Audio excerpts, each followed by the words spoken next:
Campus life ഇനി തിരിച്ചു കിട്ടില്ല എന്ന് വിചാരിച്ചെങ്കിലും പക്ഷേ ഇവിടെ വന്നപ്പോൾ ഒരു ക്യാമ്പസ് മൂഡ് തന്നെയായിരുന്നു. യുജിക്ക് എൻ്റെ സബ്ജക്റ്റ് BSc കെമിസ്ട്രി ആയിരുന്നു. അതിനുശേഷമാണ് ഞാൻ PG MSc ബയോകെമിസ്ട്രി എടുത്തത്. അതുകൊണ്ട് തന്നെ ഫസ്റ്റ് ടോപ്പിക്ക് മനസ്സിലാക്കാനും പഠിക്കാനും ഒക്കെ നല്ല രീതിയിൽ ടഫായിരുന്നു. പക്ഷേ PGക്ക് ശേഷം ഈ ഒരു കോച്ചിങ് സെൻറ്ററിലേക്ക് വന്നപ്പോൾ കൂടുതലായിട്ടും സബ്ജക്റ്റ് നോളജ് നന്നായിട്ട് കിട്ടി. ഞാൻ ഇതിനു മുന്നേ വേറൊരു ഇൻസ്റ്റിറ്റ്യൂട്ടിൽ പോകാനായിരുന്നു ആദ്യം പ്ലാൻ ചെയ്തിരുന്നത്. പക്ഷെ ഇൻസ്റ്റാഗ്രാം വെറുതെ ഇങ്ങനെ സ്ക്രോൾ ചെയ്തുകൊണ്ടിരിക്കുമ്പോഴായിരുന്നു ഈ LSIൻ്റെ ഒരു അഡ്വർടൈസ്മെൻറ്റ് കണ്ടതും. അപ്പം തന്നെ ഞാൻ അവരുടെ പേജിൽ കയറി നോക്കി റീൽസ് എല്ലാം നോക്കുമ്പോൾ നല്ല വൈബായിട്ടുള്ള ഒരു സ്ഥലമാണെന്ന് എനിക്ക് അപ്പോഴേ തോന്നി. ഫസ്റ്റ് തന്നെ ഇവിടുത്തെ ഒരു എൻവയോൺമെൻറ്റ് എന്ന് പറയുന്നത് ഭയങ്കര സ്ട്രെസ് ഫ്രീ ആയിരുന്നു.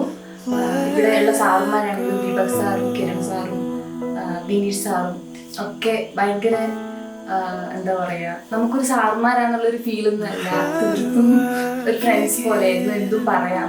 അതുപോലെ ക്ലാസ് ആണെങ്കിലും നമുക്ക് പെട്ടെന്ന് തന്നെ ആ ഒരു കണ്ടന്റ് ഒരു ടോപ്പിക്ക് പെട്ടെന്ന് മനസ്സിലാവും. പിന്നെ ഒരു ഗ്രൂപ്പ് ഡിസ്കഷനും കൂടെ കഴിയുമ്പോഴേക്കും ഏകദേശം നമുക്ക് ആ ഒരു ടോപ്പിക്ക് കവർ ചെയ്യാൻ പറ്റുമായിരുന്നു.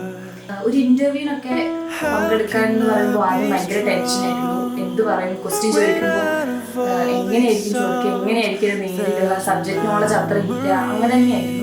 പക്ഷെ ഇപ്പോൾ ഒരു കോൺഫിഡൻസ് ഉണ്ട്. ഇവിടെ പോയിരുന്നാലും ഏതൊരു ഇന്റർവ്യൂവിന് പോയാലും പറ്റും, ഒരു എന്തെങ്കിലും എന്നെ കൊണ്ട് പറ്റും എന്നെനിക്കിപ്പോൾ തോന്നുന്നുണ്ട്.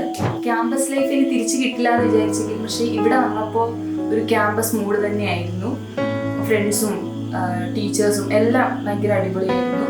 അതുകൊണ്ട് തന്നെ ഇവിടത്തേക്ക് വരാനെടുത്തൊരു തീരുമാനം ഒരിക്കലും തെറ്റായിരിക്കില്ല എന്ന് തോന്നി. Trust LSI.